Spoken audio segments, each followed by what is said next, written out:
Hello दोस्तों, my name is Adnan Khan और आप सब मुझे देख रहे हैं BAMS फर्स्ट ईयर के चैनल पर।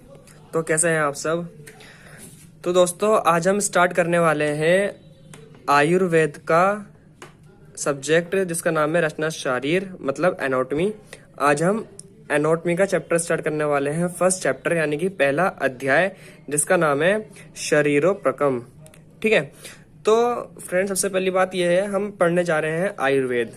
तो जैसे हम आयुर्वेद पढ़ने जा रहे हैं तो सबसे पहले हमें ये जानना चाहिए कि आयुर्वेद का प्रयोजन क्या है।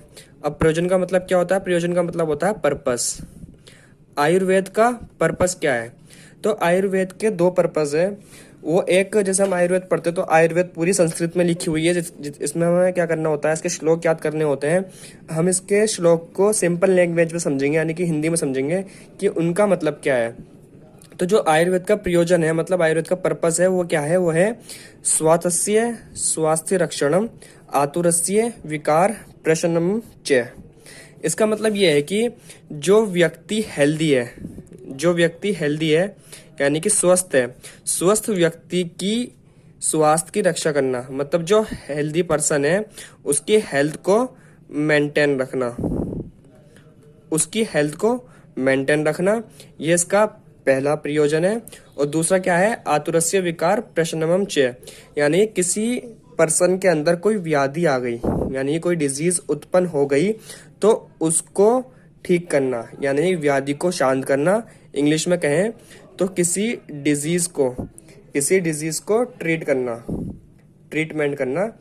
ये आयुर्वेद के दो प्रयोजन है, दो पर्पस है, जिसको हम श्लोक में बोलेंगे। अगर तुमसे कोई पूछता है कि ये बताओ आयुर्वेद के पर्पस क्या है, आयुर्वेद का प्रयोजन क्या है, तो तुम बोलोगे स्वास्थ्य स्वास्थ्य रक्षणम आतुरस्य विकार प्रशमनम च। तो इसके बाद अब हम जानेंगे रचना शरीर का मतलब क्या होता है। तो क्योंकि हम पढ़ने, ये एक सब्जेक्ट है हमारा रचना शरीर, जिसको हम बोलते हैं इंग्लिश में एनाटॉमी। तो इसका मतलब क्या है? तो इसके लिए भी एक श्लोक है। इसका मतलब है रचना प्रतिपादिकम शरीरम इति रचना शारीरम। इसका मतलब है अर्थात कि जिस शास्त्र में शरीर के अंग प्रत्यंग की रचना का अध्ययन किया जाता है, मतलब जिस साइंस में हम बॉडी के ऑर्गन्स की और बॉडी की स्टडी करते हैं, उसको शरीर रचना कहते हैं। ठीक है। अब हम जानेंगे शरीर की व्याख्या। अब शरीर की व्याख्या का मतलब होता है कि अब शरीर को एक्सप्लेन करेंगे। अब हम एक्सप्लेनेशन, इसका मतलब होता है एक्सप्लेनेशन, व्याख्या का मतलब होता है एक्सप्लेनेशन। हम शरीर को एक्सप्लेन करने जा रहे हैं।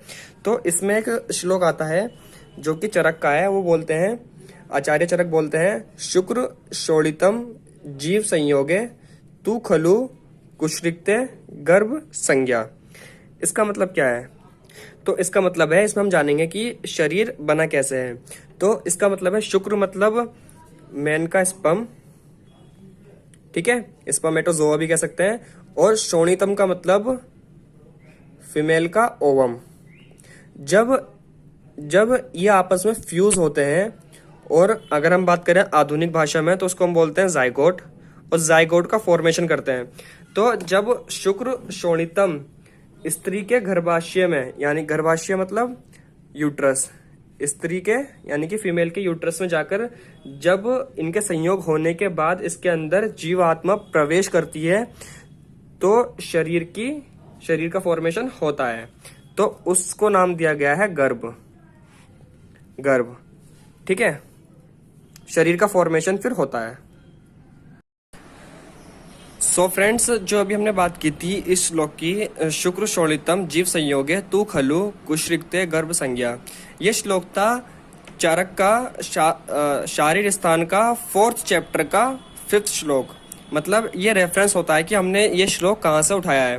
तो ये रेफरेंस हमें बताता है कि जैसे चरक, शा से शारीर स्थान, 4 जो पहली संख्या होगी वो होगा चैप्टर का नंबर, और जो अगली संख्या होगी ऑब्लिक के बाद वो होगा हमारा श्लोक का नंबर।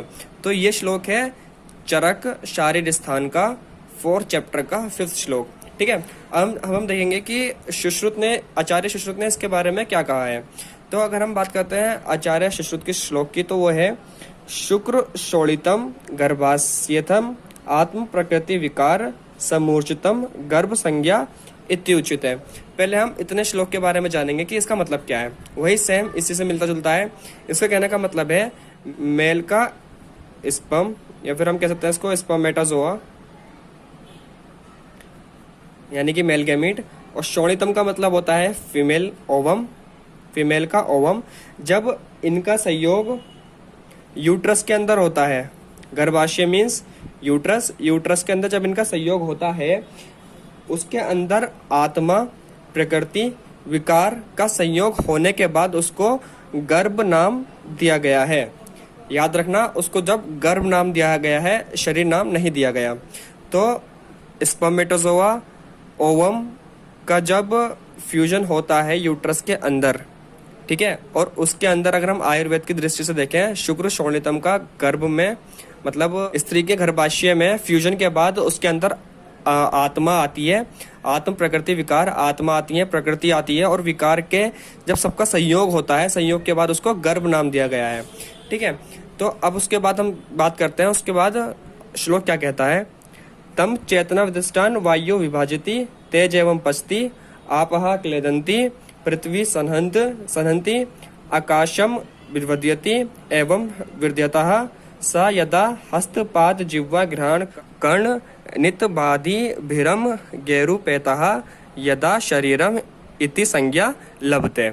अब इसका मतलब क्या है। इसका मतलब है इतना सब होने के बाद जब उसके अंदर चेतना आ जाती है तो वायु का काम होता है विभाजन का, मतलब वायु डिफरेंशिएट करती है कि हमारा कौन सा सेल कौन सा ऑर्गन बनाएगा। जैसे कि स्टमक बनाना है या फिर ईसोफेगस बनानी है, मतलब वो किसका काम है, वायु का काम है। जैसे हमें पता है कि हम आयुर्वेद पढ़ रहे हैं, तो आयुर्वेद में जो हम मानते हैं संसार में जितनी भी चीज़ें हैं वो सब पंच भौतिक हैं, वो 5 महाभूतों से मिलकर बनी है। ठीक है, वो कौन कौन से हैं, वो है आकाश, वायु, अग्नि, जल और पृथ्वी।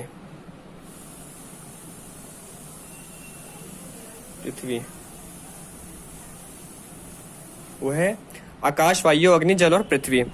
तो इन सब 5 महाभूतों से पूरा संसार हमारा बना है। तो उसी को हम गर्भ के अंदर मतलब यूट्रस के अंदर अप्लाई करके देख रहे हैं।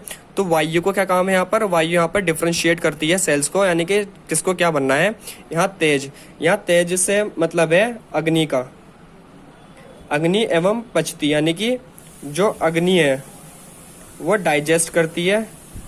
ठीक है, और उसके बाद आता है आप क्लेदंती। आपहा का मतलब यहाँ पर है जल, यानी कि वाटर। तो वाटर यहाँ पर म्यूकस समझ सकते हैं हम कि म्यूकस चिपचिपा सा पदार्थ बनाती है। और पृथ्वी सन्हति, इसका मतलब है पृथ्वी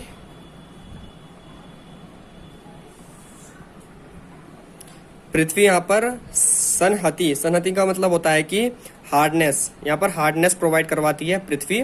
और लास्ट में आता है आकाश यहाँ पर रिक्त स्थान को बनाता है। रिक्त स्थान मतलब बॉडी के अंदर कैविटीज बनाता है, जैसे कि स्टमक के अंदर अपनी कैविटी होती है, और हमारे जितने भी ऑर्गन्स हैं, बहुत सारे ऑर्गन्स हैं जिसके अंदर कैविटी पाई जाती है।